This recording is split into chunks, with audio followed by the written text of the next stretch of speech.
नमस्कार, आप देख रहे हैं गवर्नमेंट जॉब और वैकेंसी से संबंधित चैनल। और अगर आप चाहते हैं कि आपको सरकारी नौकरी आसानी से मिल जाए तो आप इस चैनल को भी सब्सक्राइब कर लीजिए, क्योंकि इस चैनल पर सरकारी वैकेंसी के अलावा नौकरी के लिए इंटरव्यू की तैयारी कैसे करें, कैसे सवाल पूछे जाएंगे, क्वेश्चन पेपर के आंसर्स कैसे दें, ये सारी इन्फॉर्मेशन हम आपके लिए लेकर आते हैं। इसीलिए आप हमारे चैनल को भी सब्सक्राइब कर लें और सब्सक्राइब बटन के साथ में जो नोटिफिकेशन बेल है उस घंटी को भी दबा दीजिए, ताकि सरकारी नौकरी से संबंधित सारी खबरों से आप रह सकें अपडेट।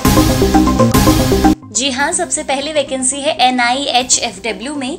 यहाँ पदों की संख्या 5 है। पद का नाम है senior research officer and research assistant post. आवेदन के लिए अंतिम तारीख है 21 मई 2020।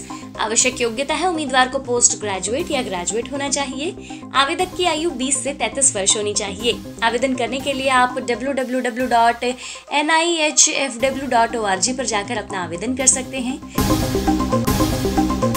इसके अलावा आप असम पुलिस ज्वाइन कर सकते हैं। यहाँ पदों की संख्या 4 है। पद का नाम है manager and deputy general manager.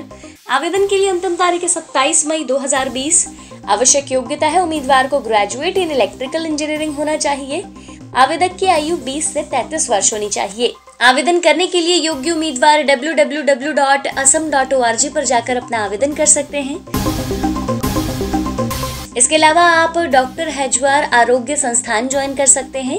यहाँ पदों की संख्या 11 है। पद का नाम है सीनियर रेजिडेंट पोस्ट। आवेदन के लिए अंतिम तारीख है 21 मई 2020। आवश्यक योग्यता है उम्मीदवार को पोस्ट ग्रेजुएट या ग्रेजुएट होना चाहिए। मासिक आय 35,500 से 55,500 रुपये रहेगा। आवेदक की आयु 21 से 33 वर्ष होनी चाहिए। योग्य उम्मीदवार आवेदन करने के लिए health.delhi.gov.nic.in पर जाकर अपना आवेदन कर सकते हैं।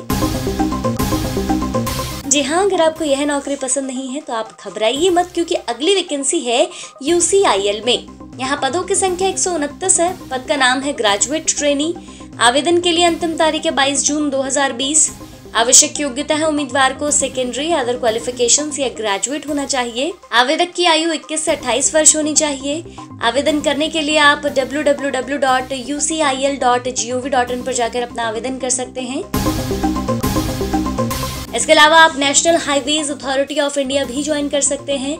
यहाँ पदों की संख्या 48 है। पद का नाम है deputy manager and technical posts. आवेदन के लिए अंतिम तारीख है 15 जून 2020।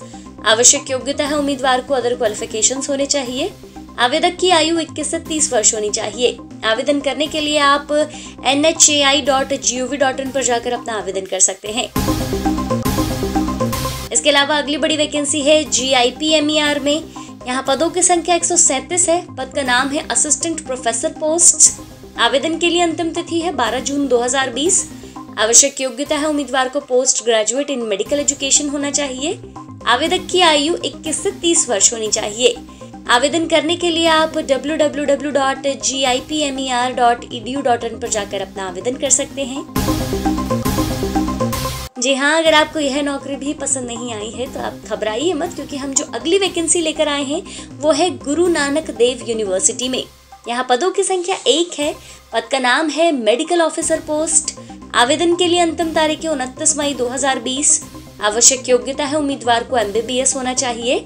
आवेदक की आयु 21 से 30 वर्ष होनी चाहिए। योग्य उम्मीदवार आवेदन करने के लिए online.gndu.ac.in पर जाकर अपना आवेदन कर सकते हैं। इसके अलावा आप IIA ज्वाइन कर सकते हैं। यहाँ पदों की संख्या 9 है। पद का नाम है जूनियर रिसर्च फेलो। आवेदन के लिए अंतिम तारीख है 5 जून 2020। आवश्यक योग्यता है उम्मीदवार को पोस्ट ग्रेजुएट होना चाहिए। आवेदक की आयु 21 से 37 वर्ष होनी चाहिए।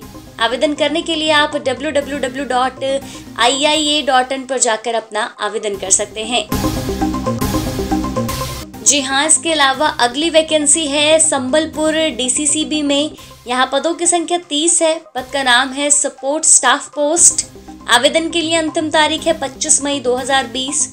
आवश्यक योग्यता है उम्मीदवार को 10वीं या 12वीं पास होना चाहिए।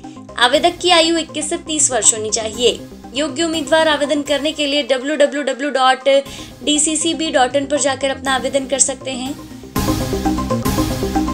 जी हाँ, और आज की आखिरी बम्पर वैकेंसी है PCMC में। यहाँ पदों की संख्या 13 है। पद का नाम है MO पोस्ट।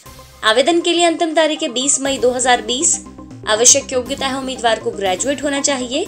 आवेदक की आयु 21 से 33 वर्ष होनी चाहिए। योग्य उम्मीदवार आवेदन करने के लिए pcmcindia.gov.in पर जाकर अपना आवेदन कर सकते हैं। जी हाँ, उपरोक्त आप सभी वैकेंसीज का ऑनलाइन फॉर्म भरते वक्त इस बात का जरूर ध्यान रखिए कि आपके डॉक्यूमेंट में जो विवरण लिखा हुआ है आप वही भरिए, अन्यथा आपका फॉर्म एक्सेप्ट नहीं किया जाएगा।